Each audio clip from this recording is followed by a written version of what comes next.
اللہ کے نبیوں کی نیتوں پر کبھی بھی شک نہیں کیا جا سکتا۔ اگر ان سے کوئی مسٹیک ہوتی بھی ہے تو اس سے عام لوگوں کو کوئی فرق نہیں پڑتا ان کی تعلیمات سے، کیونکہ اللہ کے جو نبی جتنے بھی پیغمبرز گزرے ہیں ان کی نیتوں پہ کبھی شک نہیں کیا جا سکتا۔ جیسے حضرت یوسف علیہ السلام، ان سے ایک چھوٹی سی مسٹیک ہوگی مگر ہمیں اس سے جو ہے وہ کوئی فرق نہیں پڑتا، کیونکہ وہ پیغمبر اللہ کے نبی ہیں، ان کی نیت پہ کوئی شک نہیں ہے۔ اب ہوتا کچھ اس طرح سے ہے کہ دو آدمی قیدی حضرت یوسف علیہ السلام کے پاس آتے ہیں، وہ اپنا اپنا خواب جو ہے وہ حضرت یوسف علیہ السلام کو بتاتے ہیں کہ ہمیں یہ خواب آیا ہے۔ ایک کو خواب آیا ہوتا ہے کہ وہ بادشاہ کو انگوروں کا رس پلا رہا ہوتا ہے، یعنی کہ شراب پلا رہا ہوتا ہے، اور دوسرا کو خواب یہ آتا ہے کہ اس نے اپنے سر پہ ٹوکرا رکھا ہوتا ہے اور وہ بتاتا ہے کہ میرے سر پہ ٹوکرا جو رکھا ہوا ہے اس کے اوپر کچھ کھانا ہے اور پرندے کوے جو ہے وہ کھانے کو آ کر کھا رہے ہیں۔ تو اس پر حضرت یوسف علیہ السلام دونوں کو خواب کی تعبیر بتاتے ہیں۔ اب تعبیر کیا ہوتی ہے کہ جو شخص شراب پلا رہا ہوتا ہے اس کو بتایا جاتا ہے کہ تم بہت جلد یہاں سے رہا ہونے والے ہو، اور تم رہا ہونے کے بعد بادشاہ یعنی کہ وہ جو عزیز مصر ہے اس کو تم شراب پلاؤ گے، اس کے خادم بن جاؤ گے۔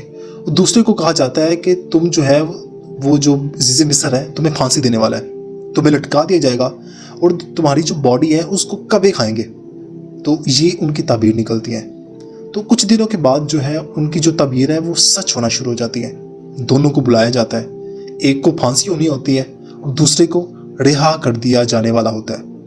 اب حضرت یوسف علیہ السلام سے جو چھوٹی سی مسٹیک جو ہوتی ہے وہ یہ ہے کہ حضرت یوسف علیہ السلام اس بندے کو بولتے ہیں جو رہا ہونے والا ہوتا ہے، اس کو بتاتے ہیں کہ میں یہاں پر بے گناہ ہوں، تم جب اپنے عزیز مصر یعنی کہ بادشاہ کے پاس جاؤ گے اس کو بتانا کہ ایک بندہ ہے یوسف نام کا، وہ وہاں پر جو ہے بے گناہ وہاں پر قید ہوا ہے، تو میری سفارش کرنا وہاں پہ جا کر۔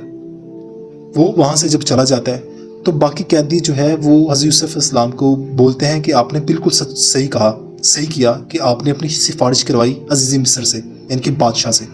تو بعد میں حضرت یوسف علیہ السلام سوچ میں پڑ جاتے ہیں کہ میں یہ کیا کر بیٹھا ہوں، میں تو صرف اللہ تعالیٰ کی سفارش چاہتا ہوں، اس کے علاوہ مجھے کسی کی سفارش کی ضرورت نہیں ہے۔ تو یہ چھوٹی سی مسٹیک تھی، ان کی نیت پہ شک نہیں کیا جا سکتا، چونکہ وہ اللہ تعالیٰ کے پیغمبر نبی تھے۔ تو اللہ تعالیٰ یہی چاہتا ہے کہ میرا پیغمبر میرا نبی صرف اور صرف مجھ سے ایکسپیکٹیشنز رکھے، کسی تھرڈ پرسن سے نہیں، صرف مجھ سے ایکسپیکٹیشن رکھے۔ تو یہی جو چیز تھی جو حضرت یوسف علیہ السلام سے مسٹیک، جس کے بعد حضرت یوسف علیہ السلام کئی دن تک روتے رہے ہیں غار میں۔ سب لوگ دیکھتے تھے آپ کو، آپ روتے رہے، اپنی غلطی کی معافی مانگتے رہے، جس کی وجہ سے حضرت یوسف علیہ السلام کو کچھ اور دیر کی سزا دی گئی کہ وہ کچھ اور دیر قید خانے میں رہیں گے۔ بٹ میں پھر یہ کہہ رہا ہوں کہ انبیاء کرام کی نیت پہ کبھی شک نہیں کیا جا سکتا، کیونکہ وہ اللہ تعالیٰ کے پیغمبر اور نبی ہیں۔ انہوں نے اپنی پوری زندگی جو ہے اللہ تعالیٰ کی تعلیمات کو پھیلانے میں گزار دی۔ حضرت یوسف علیہ السلام کی اگر اسٹوری پڑھے نا، اسٹارٹ اپ سے لے کے اینڈ تک، انہوں نے پوری زندگی بہت سی مشکلات سہی ہیں، اور اللہ تعالیٰ ہمیشہ چاہتا ہے کہ میرا جو بندہ ہے وہ صرف اور صرف مجھ پہ ایکسپیکٹیشن رکھے، میرے علاوہ کسی سے نہیں۔ اگر کچھ مانگنا ہے، کچھ چاہیے، صرف اور صرف مجھ سے۔ چونکہ پیغمبر اللہ کے زیادہ لاڈلے ہوتے ہیں تو اللہ بالکل نہیں چاہے گا کہ اس کے جو بندے ہیں، اس کے جو پیغمبر ہیں، وہ اس کے علاوہ کسی اور سے ایکسپیکٹیشن رکھے کہ وہ قید سے نکالے۔ یہ چیز اگر آپ دماغ میں رکھیں، وہ بھی ہمارے لیے ایک بہت بڑا سبق ہے۔ سبق یعنی کہ یہ کہ ہم کبھی بھی اللہ تعالیٰ کے علاوہ کسی پہ بھی ایکسپیکٹیشن نہ رکھیں کہ کوئی ہمارے لیے بہتر کرے گا۔ اللہ تعالیٰ کے علاوہ کسی پہ کوئی ایکسپیکٹیشن نہ رکھنا۔ جیسے حضرت یوسف علیہ السلام نے صرف اور صرف اللہ پہ ایکسپیکٹیشن رکھی تو اللہ تعالیٰ نے کیا کیا، ان کو عزیز مصر بنا دیا، مصر کا بادشاہ بنا دیا۔